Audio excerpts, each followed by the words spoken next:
ڈرے کیوں میرا قاتل کیا رہے گا اس کی گردن پر، ڈرے کیوں میرا قاتل کیا رہے گا اس کی گردن پر، وہ خون جو چشم تر سے عمر بھر یوں دم بدم نکلے۔ السلام علیکم ناظرین، دنیا شعر کے ماتھے کا جھومر غزل، ہزاروں خواہشیں ایسی کہ ہر خواہش پہ دم نکلے، بہت نکلے میرے ارمان لیکن پھر بھی کم نکلے۔ اس غزل کا ایک اور شعر لے کر آپ کی خدمت میں حاضر ہو رہا ہوں۔ تو آئیں سب سے پہلے حسب دستور اس میں موجود الفاظ کا ایک جائزہ اور اس کے بعد پھر اس شعر کی تفہیم۔ تو پہلے مصرعے میں کوئی براہ راست مشکل لفظ تو نہیں ہے، لیکن ایک محاورہ ضرور ہے کہ فلاں کی گردن کے اوپر فلاں شخص کا خون ہے۔ دوسرے لفظوں میں کسی کی گردن پر کسی کا خون قرار دیے جانے کا مطلب ہوتا ہے کہ وہ اس کا قاتل ہے۔ ٹھیک، اس کے بعد دوسرا مصرع، وہ خون جو چشم تر سے عمر بھر یوں دم بدم نکلے۔ چشم تر یعنی بھیگی ہوئی آنکھ، تری آپ جانتے ہی ہیں، تو اس سے چشم تر یعنی بھیگی ہوئی آنکھ۔ تو شعراء جب چشم تر باندھتے ہیں تو اس کا مطلب یہ ہوتا ہے کہ ایسی آنکھ کہ جو محو گریہ ہے، رو رہی ہے۔ دم بدم یعنی ہر لمحے، دم ایک لمحے کو کہتے ہیں، جسے کہتے ہیں کہ کوئی دم کا مہماں ہوں، اقبال کا معروف مصرع ہے، غزل ہے ان کی، اس میں ہے تو کوئی دم کا مہماں ہوں اہل محفل، چراغ سحر ہوں بجھا چاہتا ہوں۔ تو دم کا مطلب ہوتا ہے لمحہ، تو دم بدم یعنی لمحہ بلمحہ، یعنی ہر لمحے، ہر وقت۔ اس لفظی وضاحت کے بعد اب آتے ہیں شعر کی وضاحت کی طرف۔ تو جیسے میں نے عرض کیا کئی مرتبہ اور اب دوبارہ دہراتا ہوں کہ غالب جو ہیں وہ رفت خیال کے بادشاہ ہیں۔ وہ عام شعراء کی طرح ایسا نہیں کرتے کہ بس قافیے کو مد نظر رکھ کر کوئی شعر کہہ دیا، وہ ایسا ہرگز نہیں کرتے، بلکہ وہ پورا ایک مضمون، پورا ایک واقعہ، پورا ایک فلسفہ جو ہے وہ دو سطروں کے اندر جو ہے وہ ہمیں نظم کر کے پیش کرتے ہیں۔ چنانچہ اس شعر میں بھی کچھ ایسی ہی بات ہے کہ غالب جو ہے وہ ایک عاشق ہے، اور عشاق کے ہاں یہ ایک طے شدہ بات ہے کہ وہ اپنے محبوب کے ہاتھوں قتل ہونا اپنی سعادت سمجھتے ہیں۔ انہیں محبوب کے ہاتھوں قتل ہونے میں جو لذت حاصل ہوتی ہے، اس جیسی لذت ان کے ہاں شاید اور کوئی ہے ہی نہیں۔ چنانچہ غالب بھی اپنے محبوب کے ہاں پیش ہوتا ہے اور اس کو اپنے قتل پر آمادہ کرتا ہے۔ لیکن ظاہر ہے جو بھی کسی کو قتل کرتا ہے تو وہ قاتل قرار پاتا ہے، اور اس کو بدلے میں یا قصاص میں قتل کیے جانے کا بھی خوف ہوتا ہے۔ اسی وجہ سے لوگ ہر طرح کی رنجش کے باوجود قتل سے حتی المقدور باز رہتے ہیں کہ بدلے میں ہمیں قتل کیا جائے گا۔ تو غالب کا محبوب جو ہے اس کے بارے میں غالب یہی سوچتا ہے کہ شاید وہ بھی مجھے قتل کرنے سے اس لیے گھبرا رہا ہو، ڈر رہا ہو کہ مبادا مجھے بدلے میں قتل کیا جائے، غالب کا خون جو ہے وہ میری گردن پر آ جائے۔ تو غالب نے اس کا ڈر دور کرنے کے لیے یہ شعر جو ہے وہ منظوم کیا، اور اس کے لیے ایک عجیب لاجک جو ہے، ایک عجیب منطق جو ہے وہ پیش کی۔ وہ کیسے کہ ڈرے کیوں میرا قاتل کیا رہے گا اس کی گردن پر، کہ ارے بھائی مجھے پتہ چلا ہے کہ میرا قاتل جو ہے، یعنی میں جس کو اپنا قاتل بنانا چاہتا ہوں، وہ مجھے قتل کرنے سے اس لیے گریزاں ہے کہ مبادا اس کی گردن پر غالب کا خون آ جائے اور اس کو بدلے میں قتل کیا جائے۔ تو اسے کہو کہ اس کو بالکل اس حوالے سے ڈرنے کی ضرورت نہیں ہے، اسے بالکل اس حوالے سے پریشان ہونے کی حاجت نہیں ہے۔ وہ کیوں؟ وہ خون جو چشم تر سے عمر بھر یوں دم بدم نکلے، کیا رہے گا اس کی گردن پر۔ اس جملے کو دوسرے مصرعے کے ساتھ ملا کر پڑھنا ہے، اور کیا کے اندر دونوں مفہوم شامل ہو سکتے ہیں، سوالیہ بھی اور بیانیہ بھی۔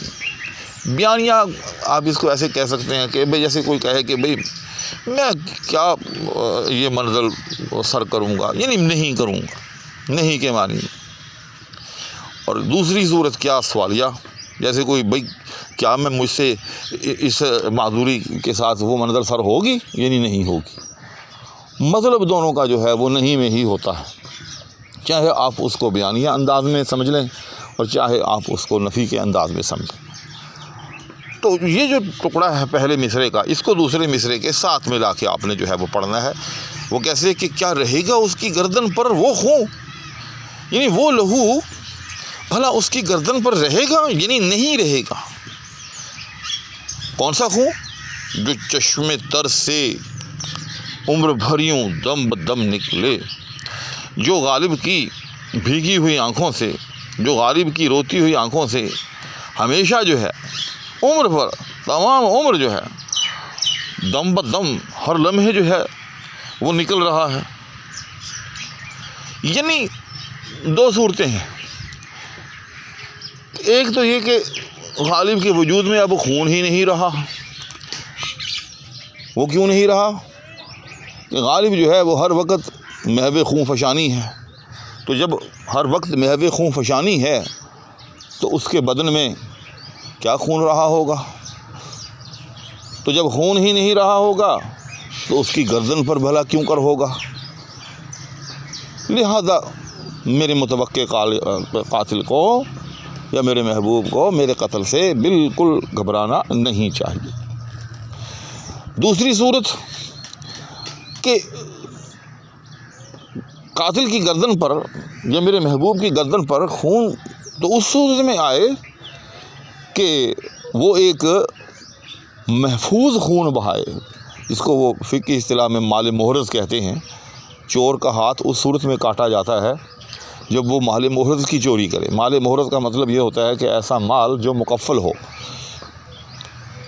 اگر کسی نے ویسے ہی سڑک پہ مال پھینکا ہوا ہے اور کوئی اس کو اٹھا کے لے جاتا ہے تو اس کا پھر ہاتھ نہیں کاٹا جا سکتا۔ کیوں؟ کہ اس نے مال کو جو ہے وہ مکفل ہی نہیں کیا، گویا کہ اس نے خود اس مال کو سنبھالا ہی نہیں۔ جب اس نے سنبھالا نہیں تو اگر کوئی لے گیا ہے تو اس کو جو ہے انتہائی سزا جو ہے وہ نہیں دی جا سکتی۔ ہاں، تعزیر اس پہ جو ہے وہ آئے گی، آ سکتی ہے، لیکن حد جو ہے اس پر نافذ نہیں کی جا سکتی۔ تو اسی طرح سے جب غالب نے خون کو محرز ہی نہیں کیا، محفوظ ہی نہیں کیا، بلکہ وہ خون جو ہے وہ تو اس کی آنکھوں سے ویسے ہی ٹپک رہا ہے، بہہ رہا ہے، اس کے بدن سے خارج ہو رہا ہے، تو اگر کوئی صاحب اس کو اپنی تلوار سے نکال دے تو بھائی اس کو اس کا مجرم کیوں قرار دیا جائے؟ وہ خون بھلا اس کی گردن پر کیوں کر آئے؟ یعنی دونوں صورتوں کے اندر غالب کو اگر اس کا معشوق قتل کر دے تو دونوں صورتوں میں یا دونوں لاجک یا وجوہات کی بنا پر غالب کا خون جو ہے غالب کے قاتل کی گردن پر جو ہے وہ نہیں رکھا جا سکتا یا قرار نہیں دیا جا سکتا۔ لہذا غالب اپنے محبوب کو اکسا رہا ہے، اس کے دل سے اندیشے دور کر رہا ہے، اس کے دل میں جو یہ خوف ہے کہ اگر میں نے غالب کو قتل کر دیا تو میری گردن پر غالب کا خون جو ہے وہ ہوگا اور بدلے میں مجھے قتل کیا جائے گا۔ لہذا غالب اپنے محبوب کو اس بات کا قائل کر رہا ہے اس شعر کے اندر کہ اس سے قطعاً جو ہے ڈرنے کی، گھبرانے کی ضرورت نہیں ہے، کیونکہ کسی بھی پوائنٹ آف ویو سے غالب کا خون جو ہے وہ غالب کے معشوق کی گردن پر نہیں آئے گا، لہذا اسے ڈرنے کی قطعاً ضرورت نہیں ہے اور اسے چاہیے کہ وہ بلا تعمل جو ہے وہ غالب کو قتل کر ڈالے۔ تو ناظرین، میں نے کوشش کی ہے کہ مختصر انداز میں، سادہ الفاظ میں اس شعر کی تشریح آپ کے سامنے جو ہے وہ پیش کی جائے۔ اب اس میں کہاں تک کامیاب ہوا ہوں اس کا مجھے کمنٹ میں انتظار رہے گا۔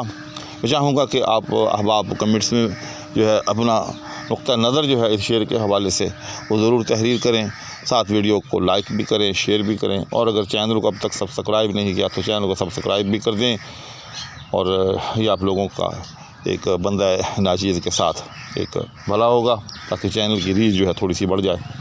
اسی کے ساتھ اور دعاؤں کی درخواست کے حوالے اور آپ کے لیے ڈھیروں دعاؤں کے ساتھ اب آپ سے اجازت چاہوں گا۔ اللہ حافظ۔